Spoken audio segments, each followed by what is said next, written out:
Mazda RX-8. If ever there were a car whose reputation preceded it, this is probably it. It's the car that makes TVR owners cower in terror with tales of unreliability. It makes Honda owners worry about how high an engine could possibly rev. And it makes classic car collectors wonder, will it ever actually be worth any money?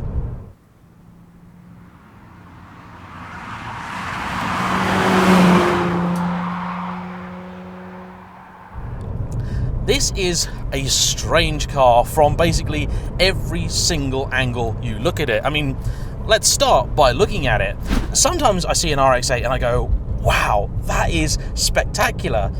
Other times I see one and I think, that's just a bit of a dorky, weird looking car.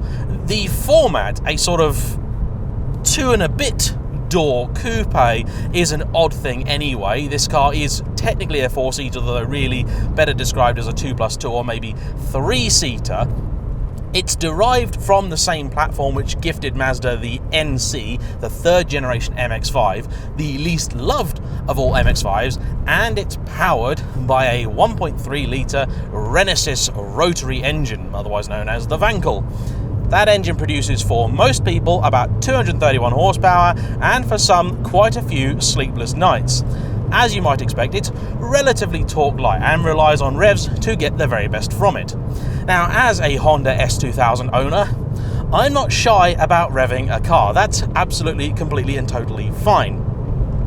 But there's a question I really have to ask with regards to the RX-8. People have been asking me to cover one of these on the channel for years, and I have driven one, but I didn't film it.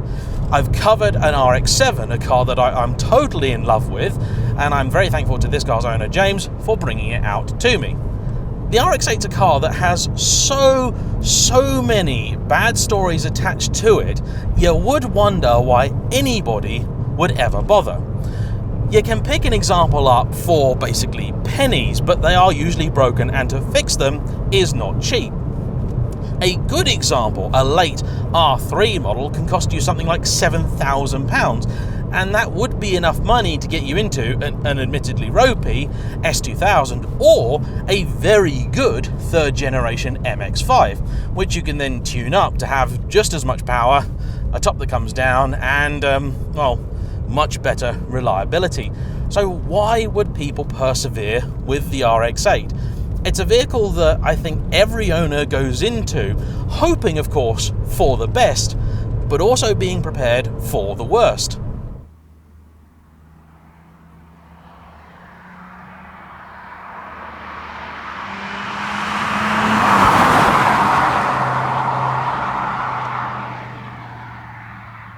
In the USA, I can nearly understand the appeal, because a vehicle which drinks oil and fuel like they're going out of fashion isn't particularly unusual. However, here, the idea of a cheap car which does at best mid-20s MPG, well, it's a bit of an odd one, really. I mean, I'm amazed that Mazda actually ever sold any of these, but sell them they did. They're quite popular with a few different people, including company car buyers, who use the fact that it is technically a 4-door with 4 seats to get around some fairly strict rules regarding what you can actually run as your daily driver when you're on a business plan. This particular example is a ProDrive edition. That is a UK-specific car and has a few little upgrades to it.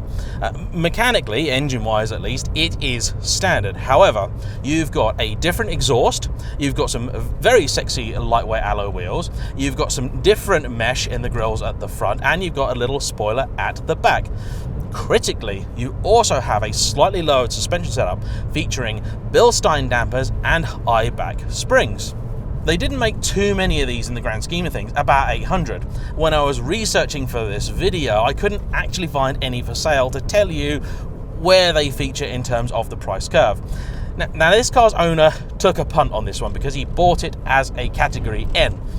For those viewing from across the pond, Category N is a very mild form of salvage title. It's a new category we've got, and it basically means that the car has non-structural damage to it that the insurance company couldn't be bothered to fix, or they deemed too expensive.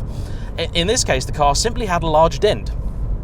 Everything else was fine, and as an added bonus, the underside is also totally rust-free, and we're going to get onto that in a little bit. Driving along at modest speeds here, which I'm forced to do, funnily enough, by another Mazda, there's a few things I can tell you about the car.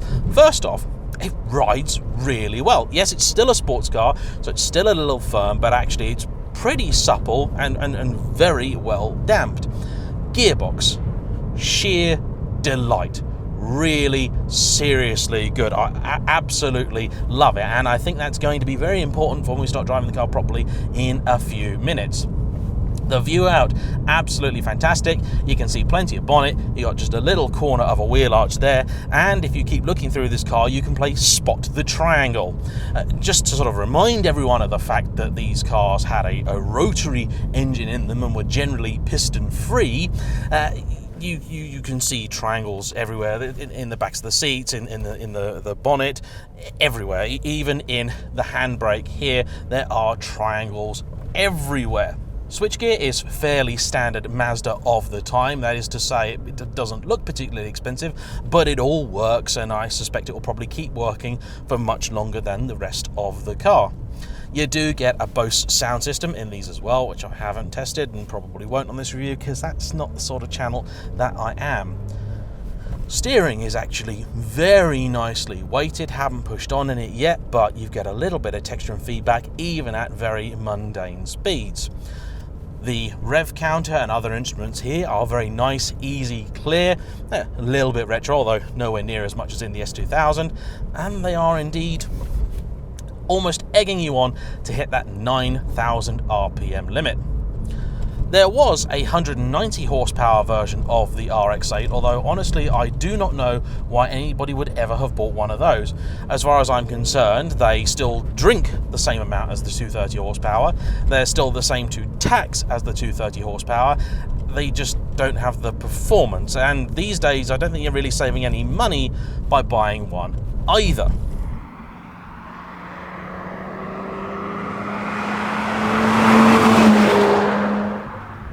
Around the Rotary engine, the RX-7 and RX-8 in particular in the UK, there is a little cottage industry of specialists who are there to help you keep your car in fine fettle and relieve you of money at the key moments in your ownership cycle.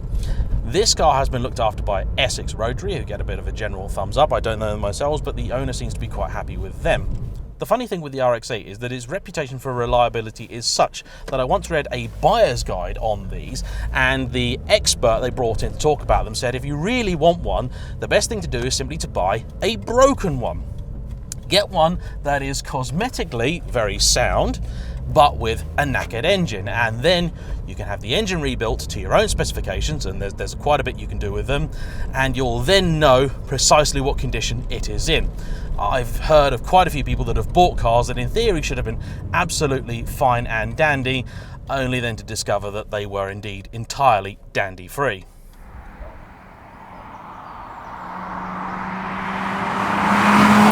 I spent some time in America last year and indeed visited the Deals Gap Rotary Rally, where they have an incredible scene surrounding these cars. Over there, they're very big into modding them, and there's so many parts you can buy, and I can totally get why the people over there love them, and the things they do are absolutely magnificent. I know we have that to some extent over here, but Americans, as you might expect, just take everything to the next level. Okay, so here's the thing. As a regular, normal runabout daily, the RX-8 is just ridiculously compromised.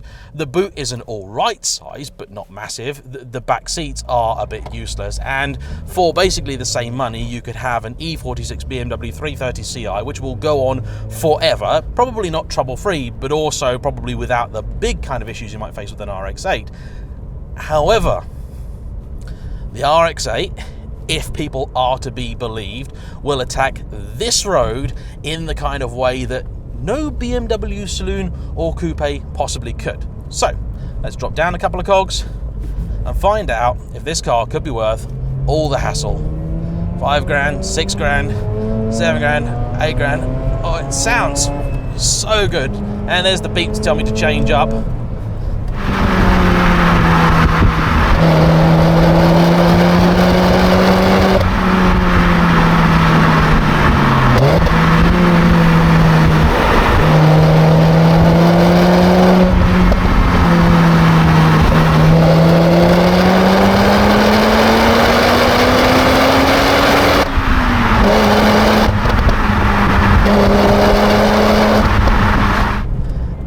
it's a manic little thing, this. Oh, it turns so nicely. What a soundtrack.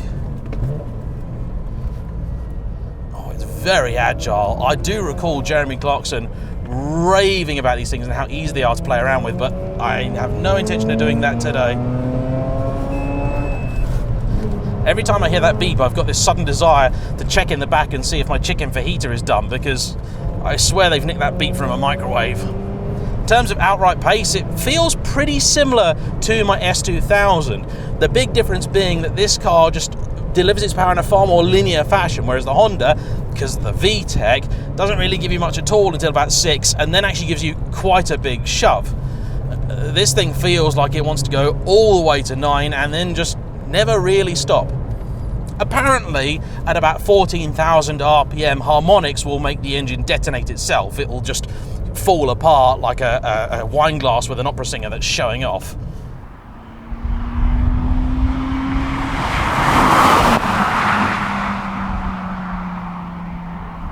Boy, it's very, very responsive on the throttle, surprisingly so, and the rear end is quite playful. I mean, ludicrously playful. I'm normally not a hooligan on these kind of roads at all, because you can get things very wrong very easily, and then I would have to pay for James to have a new car, and I don't really want to have to do that today. I'm annoyed for a very simple reason. I had a big speech prepared about the RX-8 that I can't use because it is that good. Now, it's a little soft on the suspension, and you have to be aware of that. The brakes on this one, I think, need a little bit of help because they're a little bit when you lean on them. Now, aside from that, they're pretty decent. Actually, the pedal response is lovely. You've got to really press hard in order to get them to do their best work. But it drives very much like an old school sports car. Suspension setup is double wishbone at the front and a multi-link rear, which is a good setup.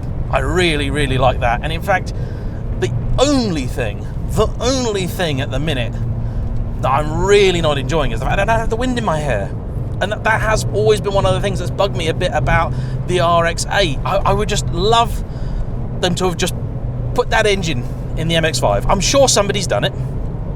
In fact, almost no doubt somebody's done it. But it's wonderful. I mean, it is the star of the show, but it's one of those really rare cars where everything just comes together just right. I've driven so many cars that have a spectacular engine, or a spectacular chassis, or a spectacular gearbox, but there'll be another element that just kind of lets it down. The RX-8 isn't like that. Everything in here seems to be matched just about spot on. I just want more and more and more of it. Yeah, when you're pulling out of a corner, it's not got the most go, but it's still got enough to have fun, and that's the key. This is another car that really needs driving to extract the best from it, and in certain scenarios, this is definitely not the right car.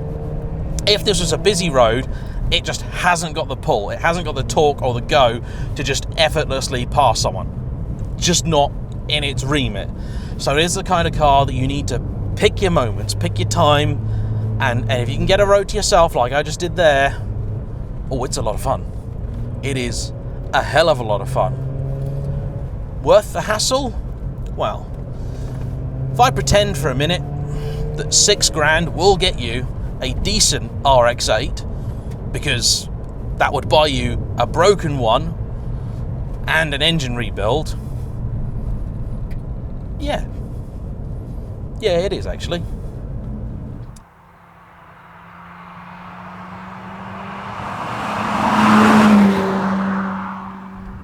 The RX-8 really was kind of screwed over a little bit in this country by a few things, one of which was the fact that they decided, in order to make it appeal more to corporate buyers, to extend out the service intervals. Everywhere else in the world, these had 6,000-mile oil intervals, which is exactly what you need to have in a Rotary that is pretty much by design going to use oil. These days, engine issues with the RX-8 aren't the real issue. That's not to say that they're not a problem, but it's such a well-known flaw that it's unlikely for most buyers to get stung when purchasing. The bigger issue now seems to be rust, and unfortunately, like many Japanese cars, the rot can be quite aggressive. It would be such a shame if for all of the exotic and unusual problems the Rotary engine brought, that it was simple rust which caused such a beautiful car to be sent to the scrapyard. They deserve to be saved. They're not perfect vehicles, but I haven't yet met a car without flaws, and unlike many, this one does at least make up for them in a meaningful way. And the simple fact is that once you've dealt with those problems, the RX-8 is hella fun. Thanks for watching. Please like, comment below, subscribe if you haven't already, and I'll see you for the next one. Bye-bye.